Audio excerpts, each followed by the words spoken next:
साथियों, बात जब भारत पाक युद्ध की आती है और भारत चीन युद्ध की आती है, तो इन दोनों में हमें एक जो चीज़ कॉमन दिखाई देता है वो ये कि ये दोनों ही भारत से खुश नहीं हैं या भारत को आगे बढ़ते हुए नहीं दिखना चाहते।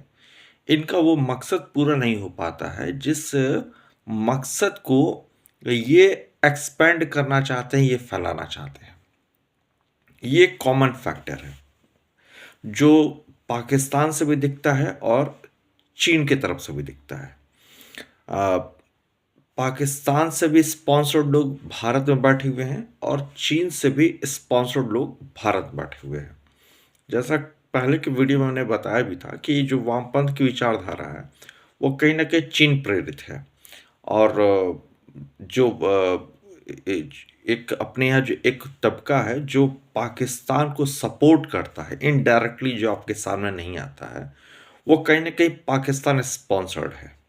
तो भारत जो दो फ्रंट पे वार झेलता है उसके पीछे जो एक कॉमन रीज़न है वो ये कि दोनों तरफ से ही भारत को लेके एक निगेटिविटी दिखती है, भारत के एक्सपेंशन या भारत के बढ़ते हुए प्रभाव को लेके। ये एक नॉर्मल सी बात देखने में लगती है कि ये बहुत नॉर्मल सी सिचुएशन है, लेकिन अब इसके उलट जो मैं कहने जा रहा हूँ उसको अगर आप समझने की कोशिश करें तो आपको लगेगा कि जो ये दोनों तरफ से युद्ध होते हैं ये कॉमन नहीं है। हमें लगता है कि चीन ने युद्ध कर दिया, पाकिस्तान ने युद्ध कर दिया और इस दोनों फ्रंट पे भारत युद्ध झेल रहा है। या एक तीसरा फ्रंट कहा भी जाता है कि जो चीन के लोग भारत में बैठे हुए हैं और पाकिस्तान से भी जो लोग स्पॉन्सर्ड भारत में बैठे हुए हैं, ये उस समय अटैक करेंगे जब भारत चीन और पाकिस्तान से युद्ध कर रहा होगा। लेकिन इसमें जो सबसे एक जो बहुत बारीक सा मुझे डिफरेंस दिखता है वो ये कि चीन का युद्ध जो है वो एक्सपेंशन पॉलिसी को लेके है, विस्तारवादी नीति। चीन विस्तार करना चाहता है, विस्तार इन द सेंस कि चीन को संसाधन चाहिए। और देखा जाए तो लगभग लगभग उसके जितने भी पड़ोसी मुल्क हैं, पड़ोसी देश हैं, उन सबके साथ उसका कॉन्फ्लिक्ट है, क्लैश है। वो इसलिए क्योंकि उसे अपने सीमाओं का विस्तार करना है जो उसके पड़ोसी देश उसको करने नहीं देते हैं। जैसा आपको पता भी होगा कि विश्व में सबसे ज़्यादा अगर कोई ऐसा देश है जिसकी सीमा अपने पड़ोसी देशों से लगती है तो वो है चीन। लगभग 18 देशों के साथ इसकी सीमाएं लगती हैं। तो इसका कॉन्फ्लिक्ट भारत के साथ है, इसका कॉन्फ्लिक्ट रूस के साथ है, इसका कॉन्फ्लिक्ट मंगोलिया के साथ है, लगभग सबके साथ जो है चीन का ठना रहता है। ये इसकी एक्सपेंशन पॉलिसी है जिसके कारण ये हर जगह युद्ध में अपने आप को इन्वॉल्व कर लेता है। पाकिस्तान के साथ ऐसा नहीं है। पाकिस्तान के साथ जो भारत की युद्ध है वो संसाधन को लेके या पाकिस्तान की एक्सपेंशन पॉलिसी नहीं है। पाकिस्तान के साथ जब भारत का युद्ध है तो वो है क्लैशेस ऑफ सिविलाइजेशन। आप इसको समझने की अगर कोशिश करें तो आपने कभी नहीं ये सुना होगा कि पाकिस्तान जो है वो भारत के संसाधन पे कब्जा करना चाहता है या भारत के संसाधन का इस्तेमाल करना चाहता है। इसकी पहली वजह ये है कि पाकिस्तान जो बना है वो भारत का ही एक टुकड़ा था जो आज पाकिस्तान बना। ठीक है, तो लगभग वो संसाधन उसके पास हैं जो भारत के पास हैं।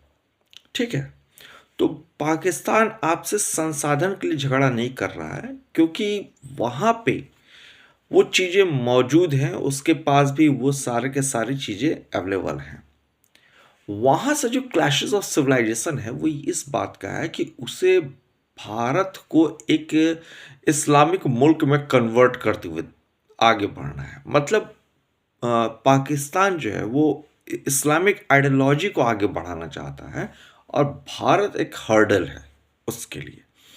आप इस पूरे सब कॉन्टिनेंट को अगर आप देखेंगे, मैं सब कॉन्टिनेंट का ज़िक्र इसलिए कर रहा हूँ, क्योंकि मैं बात सिर्फ़ पाकिस्तान, भारत, बांग्लादेश, श्रीलंका इन सारे देशों की कर रहा हूँ और ये फ़ॉर्च्यून है हमारे देश के लिए कि हमें सब कॉन्टिनेंट का दर्जा मिला हुआ है भारत को।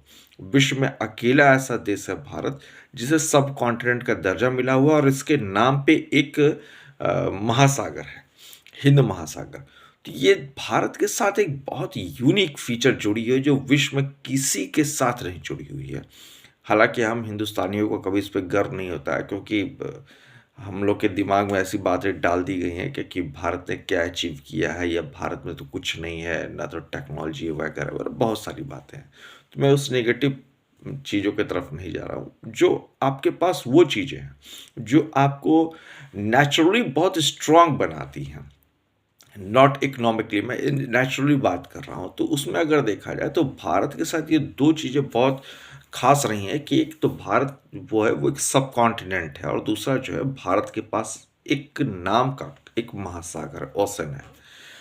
अब बात ये आती है कि पाकिस्तान जब भारत के साथ युद्ध करेगा तो वो सिविलाइजेशन के पॉइंट ऑफ व्यू से करेगा। चीन भारत के साथ अगर युद्ध करेगा तो वो एक्सपेंशन पॉलिसी के पॉइंट ऑफ व्यू से करेगा। तो आपके सामने जो क्लैश हैं, ये दो फ्रंट पे कॉमन क्लैश तो दिखते हैं कि युद्ध होना है, लेकिन युद्ध के पीछे का जो पर्पस है वो क्या है, ये भी हमें जानना चाहिए। क्योंकि मेरा मानना है कि युद्ध सिर्फ सरकारें नहीं लड़ती हैं, युद्ध वहाँ की जनता भी लड़ती है। आप मोदी जी के बारे में बात कर लें कि वो देश के प्रधानमंत्री हैं, तो सिर्फ वो लड़ेंगे और भारत जीत जाएगा, ऐसा नहीं होगा। क्योंकि जब युद्ध होगा तो उसमें युद्ध में बहुत सारी चीज़ों का नुकसान भी होता है। इवन युद्ध जब होता है तो उस कंडीशन